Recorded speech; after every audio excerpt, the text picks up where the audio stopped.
Hello everyone. Hello learners. Welcome to my channel of Learners Insight. Here we are going to explore all the different Azure certifications and we will go with a deep dive with each of the course curriculum. So at first we are targeting for AZ104 certification, which is Azure Administrator.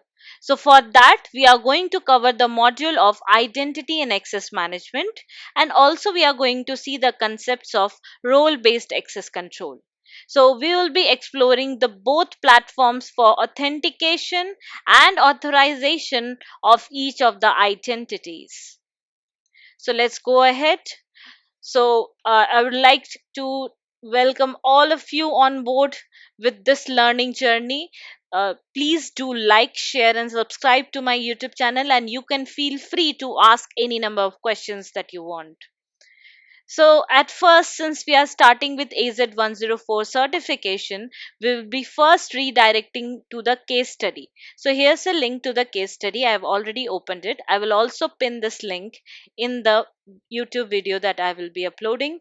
So, to open this link, you can see here we have the study guide for AZ104. Now, how do you get the study link? So, you can refer to the link given in the chat. Also, you can open the page for AZ104, and as you open the first Microsoft Learn link, you click on that, and this is your AZ104 introduction, where you must have a subject matter expertise in implementing, managing, monitoring, and organization's Microsoft Azure environment. Also, you can see there are some prerequisites that one must have before starting the journey with AZ104. In this link only, we have this AZ104 study guide. If you click on this, it will open to the study guide for AZ104. So since we are starting our journey with identity, so we'll be following all the methods and all the topics which are covered from the Microsoft perspective. So here you can see Microsoft has maintained a weightage for each of the domains. Also, this particular weightage will be in reflection in your certification examination as well. So as we see for the identity part, it has a weightage of 15 to 20 percentage, which is quite big. So we must focus on the identity part very well. So here you can see we have AD concepts that we will be exploring, such as users and groups, also access control, along with Azure subscriptions that we will be covering in the identity part. So you can scroll down to explore more of the storage concepts, and then we have the virtual machine concept, app services, which is again a compute unit of Azure. Then we'll be seeing the virtual networking part and the monitoring part along with the backup. So this is the study guide for AZ104. Similarly, you can find the study guide for any other certification which you are aiming for. So going back to the main link, here you have to score 700 marks to pass this certification examination.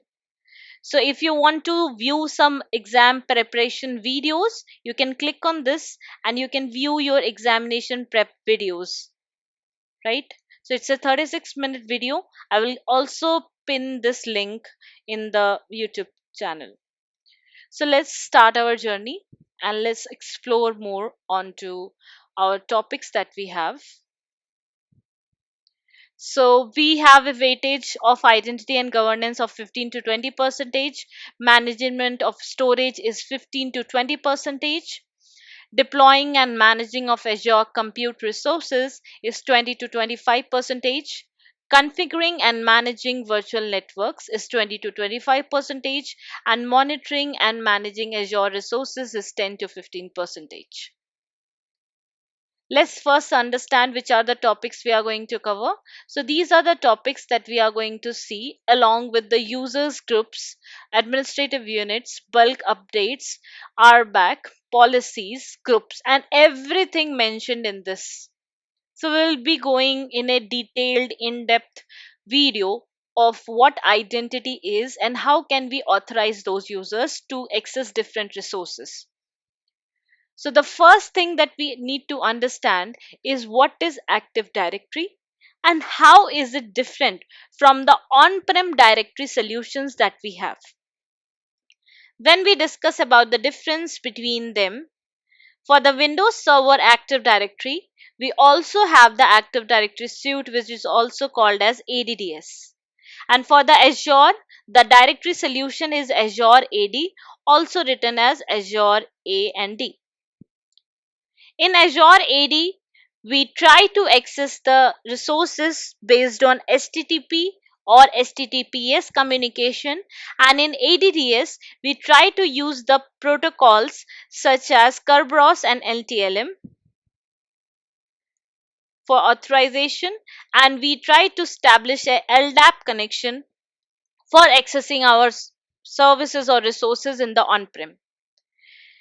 Here, any connection doesn't go over the internet, but any connection which is directed towards our Azure platform is fully internet based connection. Also, we can see that when you are authenticating the users, whether it is in on-prem or the Azure, the protocols is totally different. For the authentication of the Azure Active Directory users, we use SAML, OpenID, OAuth, and WS Federation. Whereas here we have Kerberos and NTLM. Similarly, if we want to use the federated services or federated users, so for that you have to avail the services in the on-prem known as ADFS. Whereas in Azure Active Directory, federation is an inbuilt part. So we can easily invite our guest users with a B2B guest users concept. But for doing the same, you need to avail ADFS in the on-prem solution. So let's understand what is Active Directory. Active Directory is a Microsoft multi-tenant. We'll be understanding what a tenant is, cloud-based directory and identity management service. Azure AD helps to support users to access the resources and application, internal resources and apps located on your corporate network, or we have any external resources or SaaS applications, also any cloud applications which are dedicatedly developed for your organization. You can access them easily when you get authenticated with Azure AD and you have the proper permissions of authorization with Azure Active Directory RBAC or the AD roles. So the first thing that we need to understand here is what is a tenant. So whenever you create an account on Azure, the first thing that will be created is a default directory or a tenant, which is nothing but a representation of your organization. So let's understand, an Azure tenant is a single dedicated and trusted instance of Azure AD. Each tenant represents an organization. To make things more clear, if we have one tenant, sorry,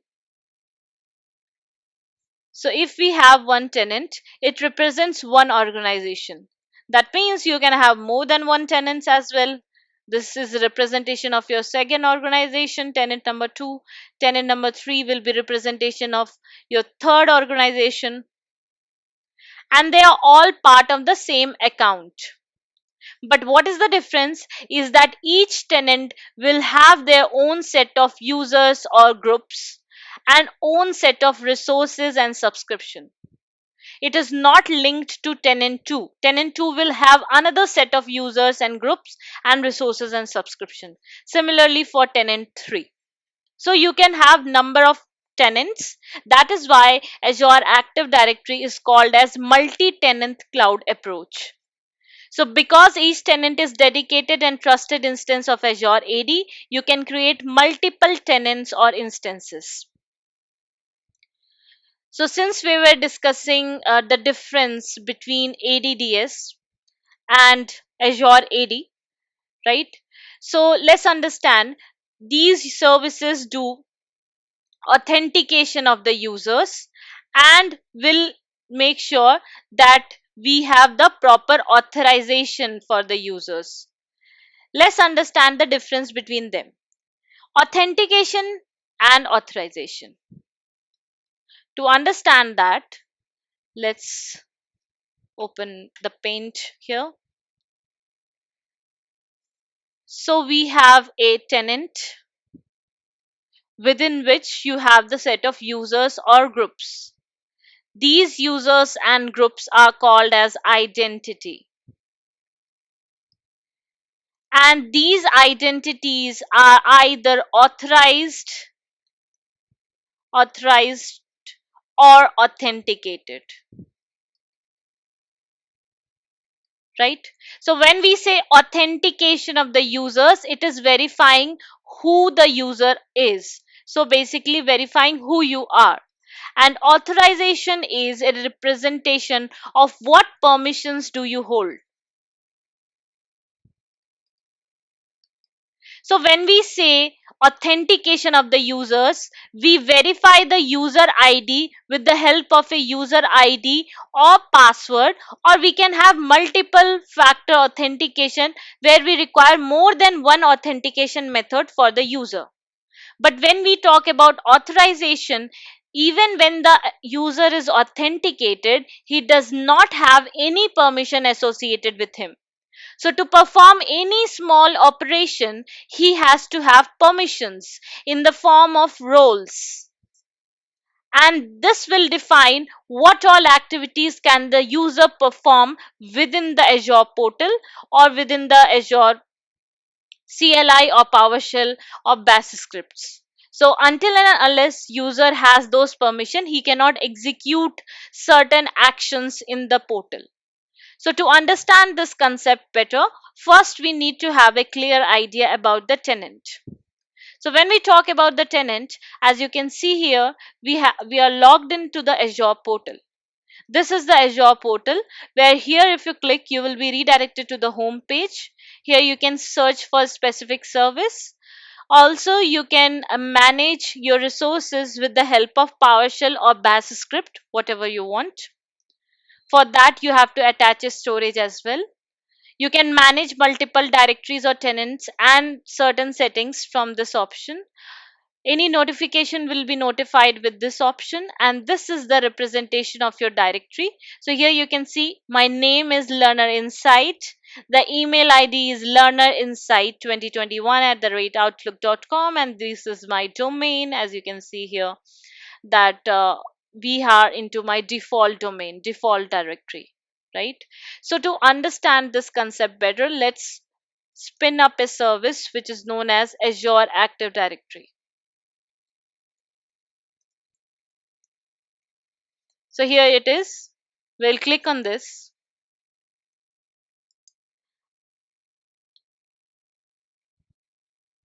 and we are redirected to the default directory that we have created. So in this default directory, I'm using the free license, and this is my primary domain. This is my default directory. So this is my tenant representation. That means I have users in my organization which are totally restricted within the boundaries of a tenant. So I can have more than one users. In my case, I am the user learner insight with certain permissions. So if I go back to my default directory, here in the overview section, I have manage tenant option. If I click on this, whatever number of tenants I have within my account. So I have one more tenant with the name of Learners Community, which is an Azure Active Directory tenant. So I want to switch to this. I can easily switch to this account. And as we switch to the second organization, in this I will be having separate set of users and separate set of permissions with those users. If we see on the overview part, we are no more into the default directories. We are into the directory of learners community, and the name is learners community. This is the second tenant ID, and this is my domain. So any a time if you want to toggle back, you can just click here in the subscription panel and you can switch back to your default directory. So for now, we will be doing all the operations with our default directory. In case you want to work with additional tenants, you can toggle between the different tenants you have within your organization, or you also have an option to create a new tenant with the help of manage tenant option. You have the option to create. So I will be showing a small demo in which I can spin up a different organization, which is Azure Active Directory organization. So I will keep the name of the organization as Learners Tech, and this will be our domain, learnerstech.onmicrosoft.com. We'll just give a small space in between. This is the location. Then we have the review and create, and then we'll click on create. It is asking for an additional verification to prove I am not a robot. Anyways, I am not a robot. So SPL and submit. So if your captcha is correct, the tenant creation process will happen and a new tenant will be created. To view those tenants, you can go back to your default directory, and here we have the manage tenant options, and you can just wait and refresh until your third tenant comes up. So it usually takes some time to spin up. So we'll come back to the Azure portal and we'll be seeing that a new tenant named as Learners Tech is created. So for now, it's taking some time, a few minutes it will take.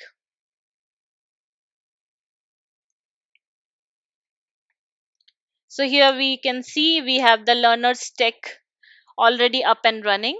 So here this is a separate tenant. You can switch to this tenant or you can make this as the default tenant. For us, we have already a default tenant with the name Learners Insight 2021. So we'll be working with this default directory. We are already in the default directory. So we'll go to the home page. Now let's understand that when you are working with a ADDS or Azure AD, what is the difference between them?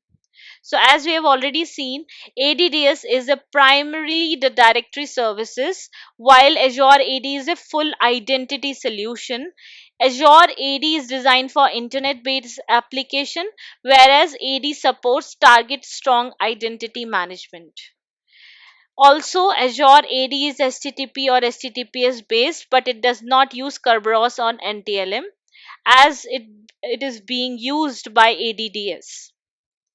So for the authentication protocols, we have SAML, WS Federation, and OpenID, where in the Azure AD. Azure AD includes federation services and many third-party services like Facebook. So if your users has an identity on Facebook, you can invite those users with their Facebook ID to be a part of your user community, user section.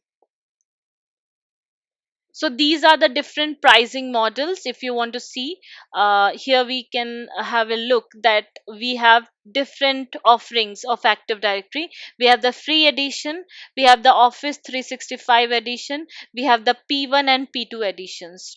To understand this better, you can go and explore. For now, whenever you create an account, you get a free subscription. If you want to use enhanced features of Azure Active Directory, like identity governance, platform identity privilege identity management, etc., so in that case you need to upgrade your plans.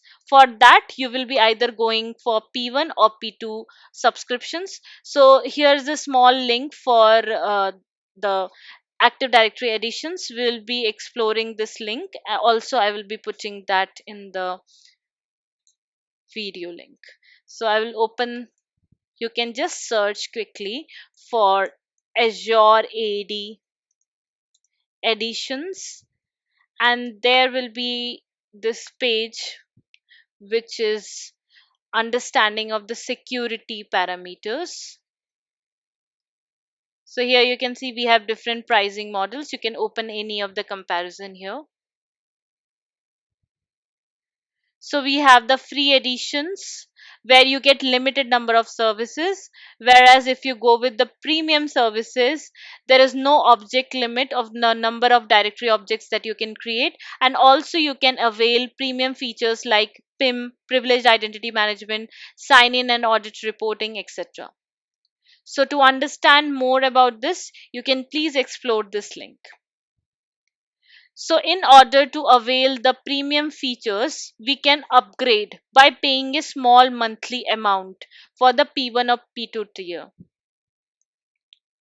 Also, we'll be seeing a feature called as Azure AD Join. Azure AD Join is a feature with which you can have your organization owned device which you can attach it to Azure Active Directory so that we can have a single sign on capability.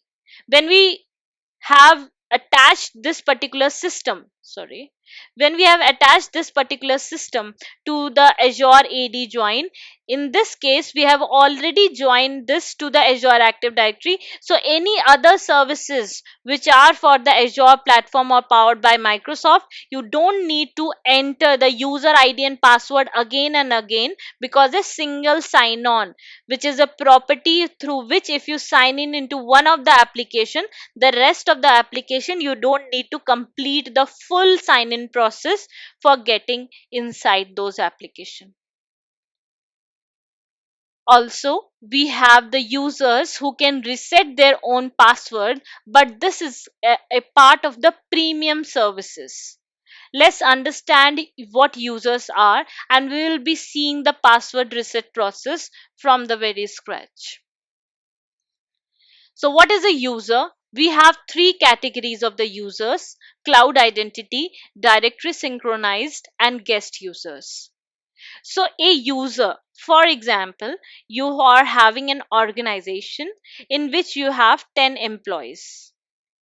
Those 10 employees needs to have some user ID, and also along with the password they must have the proper permission. So how we can give the permission? We can give the permission in form of roles, and we can create IDs with the help of identity, which is in our case user identity. So we can have three formats in which we can have the user. So we can have the cloud identity, directory synchronized, or guest users. Cloud identity in the portal is known as a member, and directory synchronized are the sync users which is synchronized from the on-prem, and the guest users in the portal is known as guests. So let's first understand what a member is. So a member is a user that you create within your Azure Active Directory. So this type of users include administrative accounts or for users who are managed as a part of the organization, and the guest users are invited from outside Azure. For example, you have three of the users that you want to invite to your account as a user identity, but they are using their own Gmail account or their Facebook account. So when you invite them with your Gmail with their own Facebook account, so those are termed as a guest user. Also, this is termed as B2B. And when we have directory synchronized identities, so if we already have an on-prem and we have certain set of users, for example, John, and we want to synchronize those users to work in the cloud environment. In our case, it is Azure. So in that case, we use a service called as AD Connect, and we try to synchronize the identities of John. So he will be having his user ID and password. The same user ID and password he can use to access the Azure services also. So these are directory synchronized users. So we can synchronize them from the on-prem Active Directory. A synchronization activity occurs via AD Connect to bring this user's account in Azure. So these are the three categories of the users that we have. The same we can see in the portal as well. So let's go to the Azure portal. And here when we go to Azure Active Directory, We can view the users and groups. So when you go for users, here I just have my identity mentioned. So I will create a new user. So at the first, I am going to create a member, which is also known as cloud only user, which is an inbuilt part of our organization. So this is my domain, learners inside 2021 outlook.on microsoft.com. If I don't want to use this domain with the UPN that I assign to the each user, so I can buy a different domain name and then verify it in the Azure portal. So when I want, I can have two options in this case, or three options, how many number of domain names you verify. So I will create a UPN, user principal name. So the first user I want to create is Isaac. So I have this user Isaac at the rate learners inside 2021 at the rate, sorry, on microsoft.com. So the name is Isaac. You can give the name as Isaac J. Okay. And we have a auto generated password. We will copy this password. Then we have the properties section. In this, we can define all the properties related to the user. So we can give his first name. So we give his name as Isaac and the last name as J. And these all information are optional in nature. If you want to give the job title, so you can make him a developer of your organization, and you can give a company's name, for example any company XYZ, and you can give the department that he belongs to, the dev department, some employee ID type, etc. So all these information you can provide. And as you can see in the basic, we have account enabled, which means that I can enable his account. When I say if I want to disable his account, it is with this property that Isaac is joining on 30th of this month and I am creating the identity for Isaac today. So even if I share the user ID and password with Isaac, in that case as well, he cannot sign in until and unless the account is enabled. So you can fill these additional informations here. You can give assignments, that means you can add a role or a permission, or you can add him to a group if you want. So we'll go with a review and create, and this is the UPN of Isaac at the rate learners inside 2021 outlook.onmicrosoft.com, and we will create an ID. So when you refresh, we have another user. So it usually takes some time. So we'll refresh the whole page.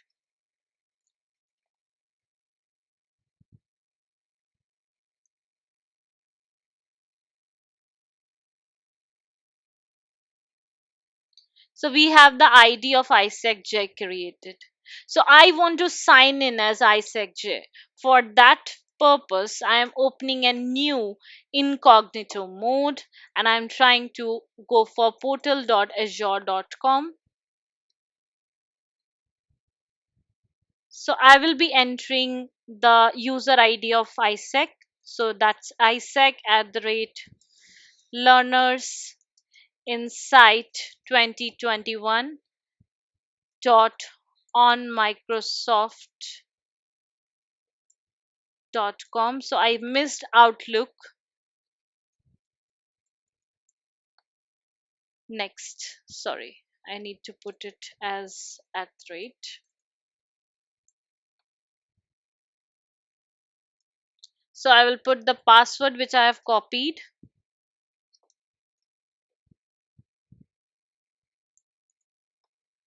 and we will try to sign in. At the first sign in, he will be asked to change his password. So I will create a new password for him.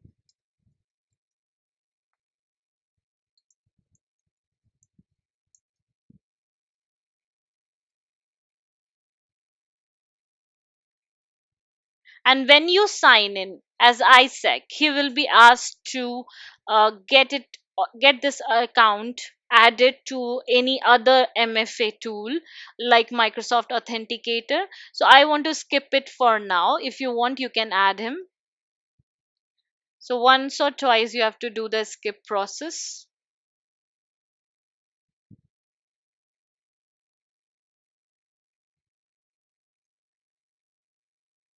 So here we are in the dashboard and we are signed in as ISAC, right? Let's explore Azure Active Directory.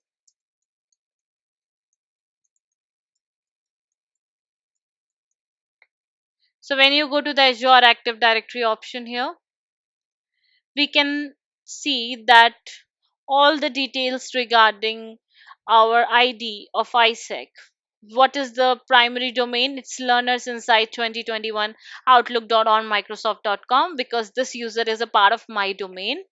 This is the default directory, and he can view the users, but he does not have the provision to create a user because he does not have those permissions. So here you can see he can see the users, but he does not have permission to create the user, neither invite external user. So to understand about the permissions, we click on roles and administrators.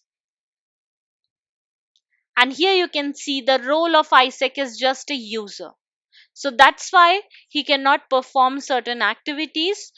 If we upgrade his permission, he can perform certain activities if he wants. So let's go back to our primary account. So if we just go to our primary account and go to the home page and go to Active Directory, we can now see what is the permission that I am having. Because I'm the owner of this account, so I have the highest privilege right, which is of a global administrator. If you want, you can search from different roles. We'll be discussing roles in detail as we go ahead. So that was the first thing. So we have discussed till now how to create a cloud identity, right? Now we'll be seeing how to create a guest user. To create a guest user, we'll go into the portal in the user section. And now the second thing, that you need to invite external user. When you click on inviting an external user, you are given an provision to enter the email ID of that user. For example, let's take the email ID as learnersinsight2020 at the rate gmail.com. That's my ID, and his name is Learners Insight. I can send an invite with a message that, hi, welcome to my team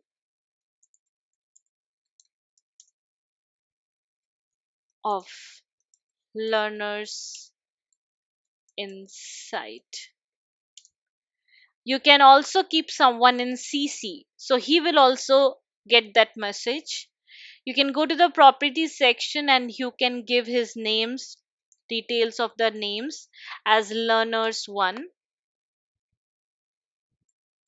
new, that's a new account, or you can give the username as well, and you can give additional informations if you want. The same process in which we were creating a cloud user, the same process will apply for the guest user as well. The only difference is in the password section. Here we are assigning a password, or he is using a auto generated password, and in the case of a guest user, he is using his own Gmail account or whatever account that you are inviting to, that user's account password. So I will click on invite and you see a user invitation has been sent to that user. So when I refresh that page,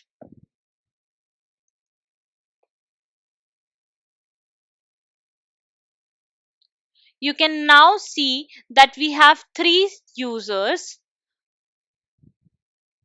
One, two are members and one is a guest. The last one is the guest, Learners Insight, which I have invited with own email account. So if I go to this user, you can see in the properties section that this user is still not a part and has not accepted the invitation. That is why the invitation is in pending state, right? So you can edit the properties or revoke the sessions or do delete operations for the user. For all the users that you are creating, you can view the audit logs as well as the sign in logs for those users.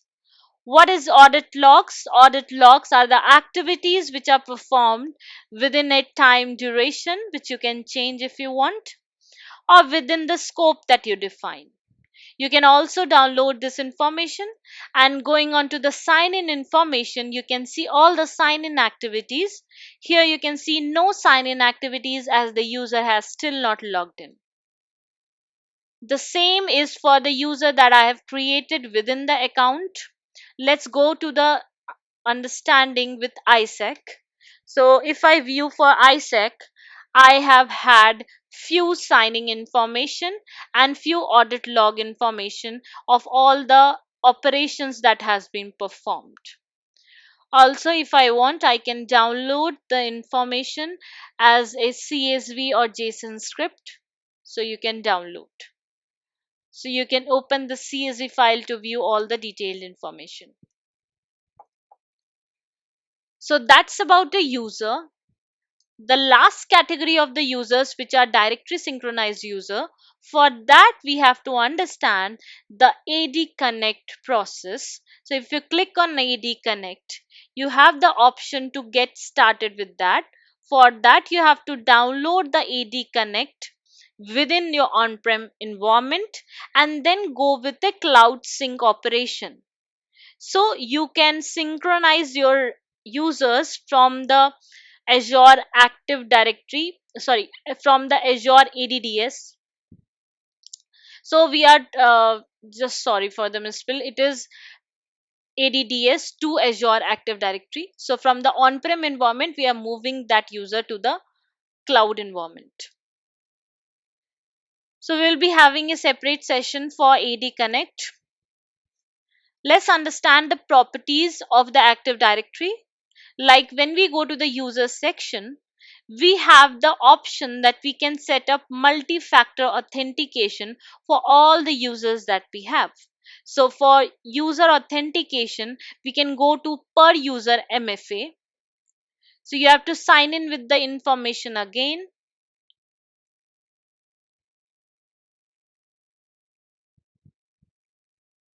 So here I can set up for ISEC, I can enable the MFA. So you can set it up for all the users that you have, and you can see the service settings will ask them to set up MFA either with a code in the form of a SMS or the authenticator app code or any other MFA tool that they have set up. So in the MFA, they will get either a text message through phone, notification through mobile app, or verification from mobile app or hardware token. When you go back to the users section, here we have the option to download users or create new users. There are more options like you can view all the deleted users in this section for the 30 days duration. If within the 30 days you want to restore the user, you can do that. Otherwise, that user after 30 days will be deleted completely. So we have seen some of the fundamental information regarding the tenant part. So I would request any one of you that if you have any questions related to tenant or the identities which we have created in form of users or related to the difference between ADDS versus Azure AD, you can please go down and put your questions in the chat box, and also do like, share and subscribe for more information where we are going to discuss about the different properties along with the groups concept. See you in the next video. Till then, take care.